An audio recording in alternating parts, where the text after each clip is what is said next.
reviendrai plus tard. Voilà. Donc, Wendo plus tard, je crois bien, né 40, Wendo Aya Braza. Côté Polo Kamba, à Sala 14 mois. 14 mois. Nanda Polo Kamba. Osuma Azako, ala qui hébergé même petit Polo Kamba, petit naïe, Madame Kamba, tout ça. Donc, c'est ça l'historique. Et puis Wendo, après 14 mois, à Zonga King, donc chaque vendredi, chaque semaine, à Zaouya vendredi, et puis il repartait à Kinshasa dimanche. C'est là où Wendo a commencé à prendre juste comme la rumba, voilà. Wendo a commencé à travailler, auprès de Polo Kamba. Voilà. Donc on se dit, voilà, Venabiso Wendo, il y a ta mémoire rumba na RDC, donc rumba est maintenant na Congo Brazza. Parce que pour lundi, il y a un lobby. Il y a Roli Lupasa TV. Balobi émission Zara Morogo. 100% polémique. International Roli Lupasa. Ouais, Bana Braza, Balobi émission Zara Morogo. 100% polémique. Il y a Roli Lupasa international. Ouais, Bana Braza émission Zara Morogo. 100% polémique. Il y a Roli Lubas à l'international. Balobi, ça connaît vous. Donc ça l'a bien. C'est la part de l'artiste Ursel Ebariche Moana Madiba. Abi et M. Zara Moko. On ensemble. Ouais, pour les de Marambo, le monsieur Roli Lubas. Émission à Roli Lubas à pour les de Marambo. 100% polémique, quoi. 100% polémique. Vous s'abonnez, à Paris, à Braza. Bana Pontodi, Bana Kinshasa la capitale, vous s'abonnez à trop, en tout cas Bruxelles, vous s'abonnez, mission na binango pour le Marambo. Tous allez, pote Rosalanga, c'est comme c'est ti, hier soir au côté la biso pena bisigoga, tous allez gars, tu es bien bino fou moloïque quoi, babi grand journaliste, moi na maele, babi grand journaliste, il y a jeté, il y a photo tangue la raipo, il y a message ba papier, puis la grand journaliste, digital marketeur, Tararaye, bonjour président. Bonjour. Ndenigo. Non malamu. Obi pour le ba yambio na minute ba otala na ba tundiso ba olanda ba. Duty po embe biso na nyango lisusu mutumba vimba wa député wa honorable donc ana sénateur ni nango boni basango. Non malamu, tu sais sur malamu ça va. Mais ça fait débat, voilà, ça fait un débat parti tout dans la ça fait un débat. Tout le monde a posé na kacha muzindo mambango, c'est-à-dire na kacha muzindo to ba maman ça dit to parler maman fumu. Bato ba koma pena mingi na musique na biso o baza pe parmi bato mola rumba congolaise likolo et ba même au niveau international mondial qu'on se dit un peu la vérité le don fou mazati babi le don fou mazati yom to na casquette on pose représenter parce qu'il sont au moins d'intervention bato nga ba so fumu yo zawana c'est-à-dire le ça fait un débat fumu Baroba a comment est belé sous la musique congolaise. On te dérive. Kinshasa Brazzaville. Et ça, il y a le coup de solo. Parce que nous avons un nandimana au pénateur. Mais tant que lundi, il y a un livre. Tout le monde qui a fou à comment est belé. Il y a un truc qui est proche. Moi, on a un plus que. Est-ce que à comment est le coup de solo? Fou à comment est solo. Fou à comment solo. Barchi, vous allez voir même. Source New César livre à comment. Depuis le premier livre. Il y a comment la musique congolaise du XXe siècle, je crois bien en 2006-2008, jusqu'à son dernier livre, en 2019, la rumba congolaise au cœur de la musique africaine. Au moment où la sauce Nyonso, Maramne Sadoba appelle la sauce détail par détail, par point. Il a parlé de plusieurs écrivains comme Sylvain Bemba Pakoma, Michel Luno Pakoma, etc. Donc ils ont solo comme livre, ils ont ceux qui ont contesté, il n'y a pas de problème, que ça la vérification là-bas. Ok, bolandi banda ba réponse tozo ya tozo kubila mambango. A comment belé so bo tsepela tembe bokendo bo ba recherche bo zoyer. Bon ba recherche na bino pota bo bima. Bo senti que yem ta comment belé. Mais loïc vers comment belé ça crée débat. Ana ba chiffre. Rumba congolais fait surtout na to yeba parce que na parti to ndep côté fait à mentionner pena rumba congolais c'est banda Brazzaville. Je me pose un peu la question. Est-ce que rumba congolaise est bandana à Brazzaville, tout est bandana à Kinshasa parce qu'on a pas évité. Rumba congolaise est bandana à Kin, bisoto copia, siko, vient en tant que mutato mola rumba a comment belé. Aux autres sûr que rumba ngo est bandana à Kin, tout est bandana à Brazzaville. Bon, d'abord, avant tout comme ici quand il faut toujours en origine.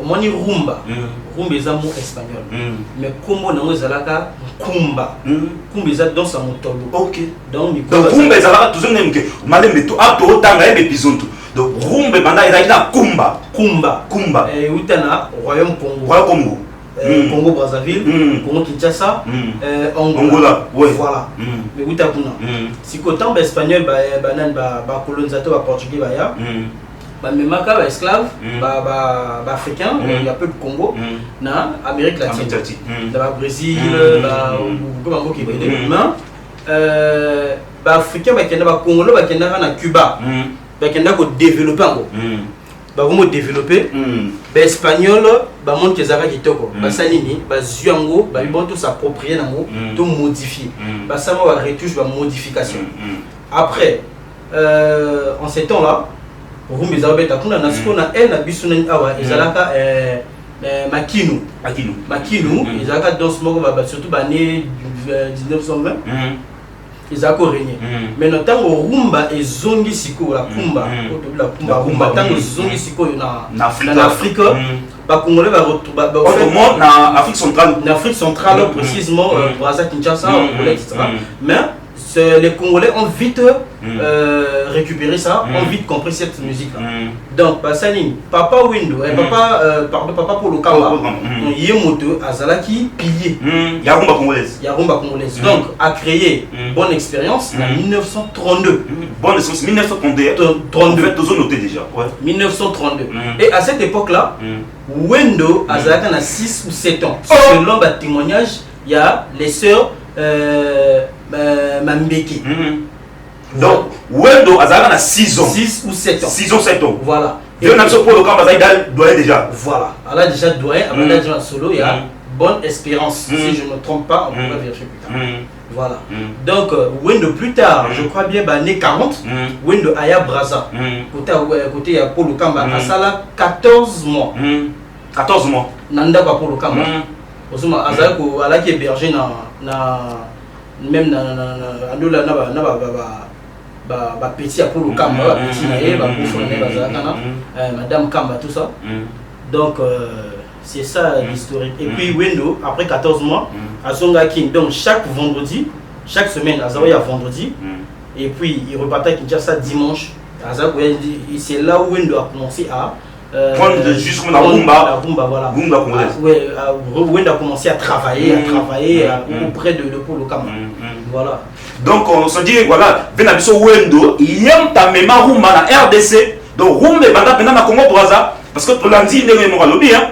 Mon enfant me parle bateau banda tata na banda ko la musique congolaise. En fait to landi même ba livre à comment peut belé. Donc rumba en tout cas pour Congo Kinshasa, Congo Brazzaville DBC donc rumba banda na niveau il y a Brazzaville après eu impact et que na niveau Kinshasa. Mais que ce tout mais pourquoi les lots tozonga sima na rumba ngo on dirait rumba banda na RDC tout le monde a fallu bazo beta on se dit la vérité fallu soit beta rumba on dirait rumba banda na king biso on dirait Congo Brazzaville to tika on dirait na générique on dirait biso générique azaka biso je sais pas. Non, il faut comprendre une chose, Kinshasa Brazzaville, ils ont Kamoko. Ils ont Kamoko et puis nous avons des mêmes peuples. Mais bon, na Ozo le Bahana, ceux qui rumba à Congo Brazzaville les a faibles, je pense que c'est d'abord premièrement mauvais choix. Mauvais choix, mauvaise volonté, autorité. C'est ce que je peux dire parce que on ne sait pas trop donner na Katia na Bitumango. Parce qu'il faut qu'on produise un musicien, il faut qu'on produise un il faut créer des salles de spectacle, il faut une maison de production écoulée à flot pour nous encourager les jeunes à mettre la musique bien. Donc vous allez voir, par exemple, ici au Congo Brazzaville, depuis peut-être, je ne sais pas quelle année, peut-être 10 ans, après les années 1997, il y a combien de studios musicaux, il y a combien de maisons de production. Ici, il y a des maisons de production. Ils ont été épaulés par qui et combien pour ne pas s'annoncer là-bas. Donc c'est tout ça. Bon, je ne jette pas la faute sur les gens, mais ça faute la vie surtout à Congolais, pour ça la promotion en musique pour l'intérieur. Donc je pense qu'il serait temps de Bunda, de créer une initiative pour la musique comme ça. En bref, ils ont responsabilité sur le ministère de la culture. C'est ce qu'on bref, ce qu'on a beaucoup sur la question. Oui, oui. Parce que pour moi, on a une industrie musicale, on a un niveau de quoi tu vois, le ministère a accompagné tous les artistes. Mais pas d'ambition, tu vois, pour la montée pour une connexion des arabes. Je sais pas, question d'en avoir. Les autres responsabilités, ce sont dans le ministère des. Bon, responsabilité, ils sont des deux côtés.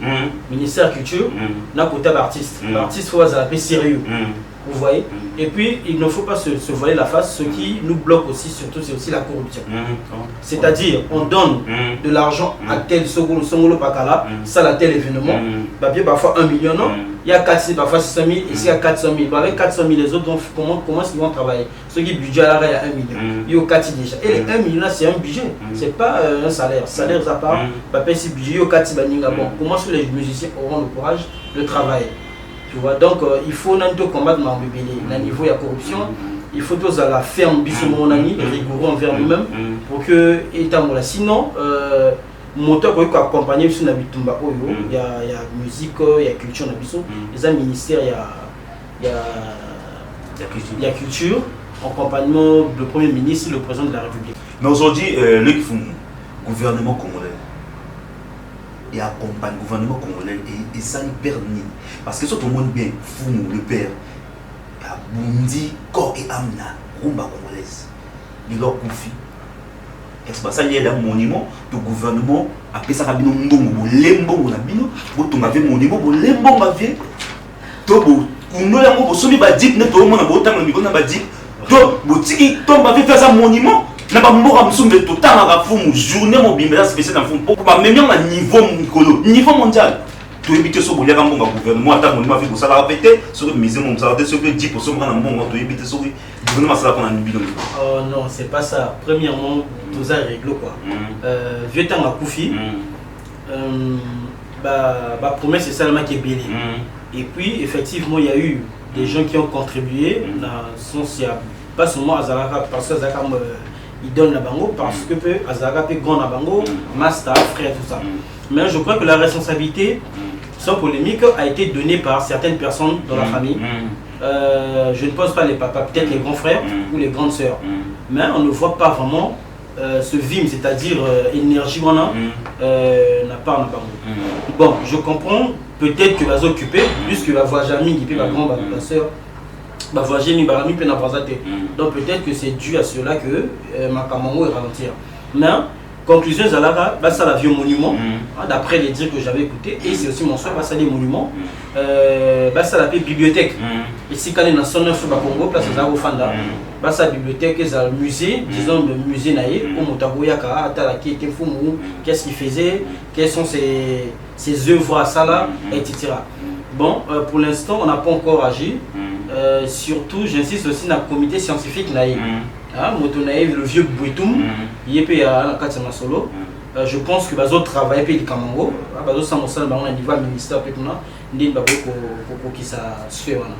En tout cas, on sait que le gouvernement a responsable. En tout cas, le gouvernement a sur le moment où il veut mériter miser mon monnaie. Atik chez Nassé, na Kotokoto, il bonda. Quand mérité peut-être là, Congo, si je me trompe pas, Congo, bibliothèque face à mon nez. Il faut n'appeler les policiers au Sénat. Il faut ça un jour spécial et à Fumu. C'est-à-dire samedi mon tobi comme mal bonté Fumu. Ba bundi corps et âme. Musique comme à niveau mondial, c'est le Fumu. Mais boti comme bonté. Ce que famille a qui mbongo en tout cas to yeba. Mbongo so bolé qui a Fumu. Beaucoup lota ka Fumu na bolota. La mina vino, beaucoup so ba film ou Fumu. Donc comme on a sous le dernier mot là, puisque les épisodes on a aussi cité. Je pense aux épisodes parce que moi que débécile rumba congolais c'est maintenant on a compris ça il monte la 20 tout au Capona.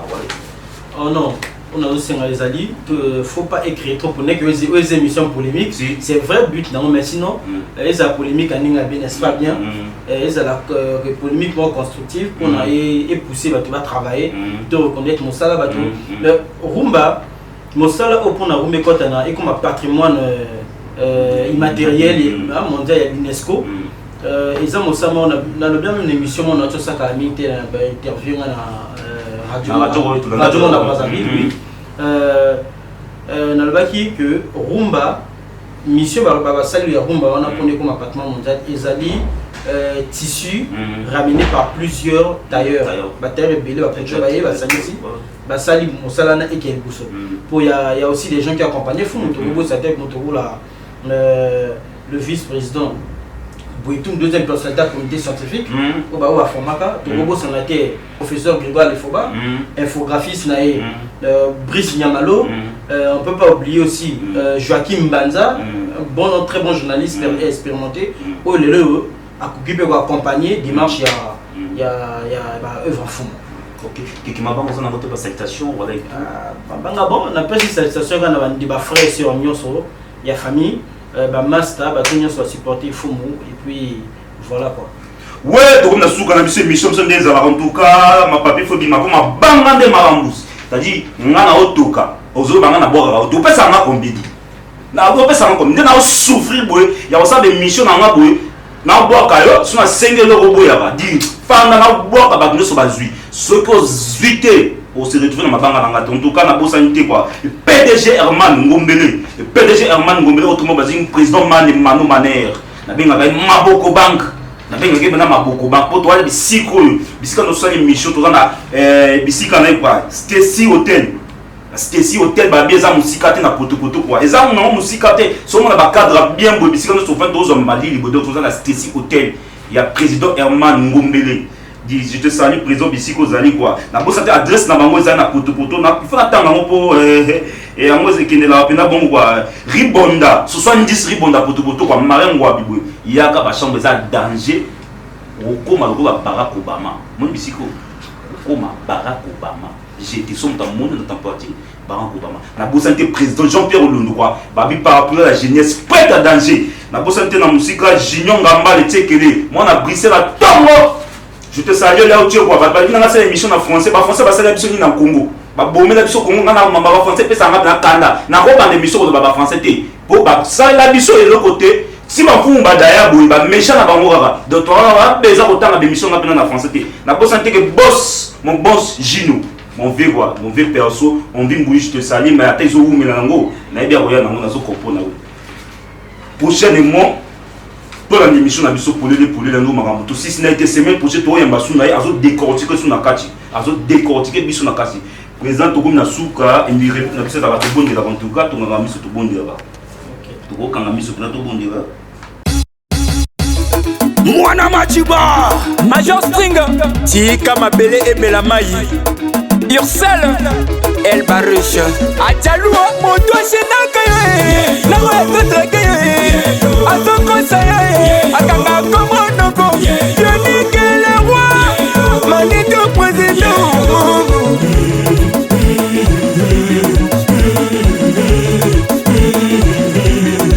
Moto Bomba Yenga Mwane Ayena Yaya Abagisi Leche Yango Nagoma Kolela Galela Bayenga Mwane Ona Yaya Babagisi Leche Yango Nagoma Kolela Galela Nana Bosa Kobine Mabina Mopasho Makolo Bachio Singa Bosa Kodanse Yana Lela Makolo Bachio Singa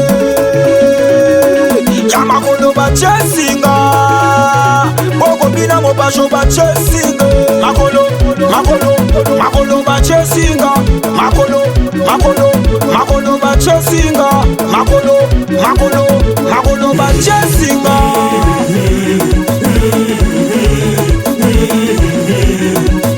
Mwasa solinga yo solinga yete Lilengi na yo moko Onolingo solinga mote Onosa so na temwa mpasi Ozopo ya mokaka ye papa Weni zawani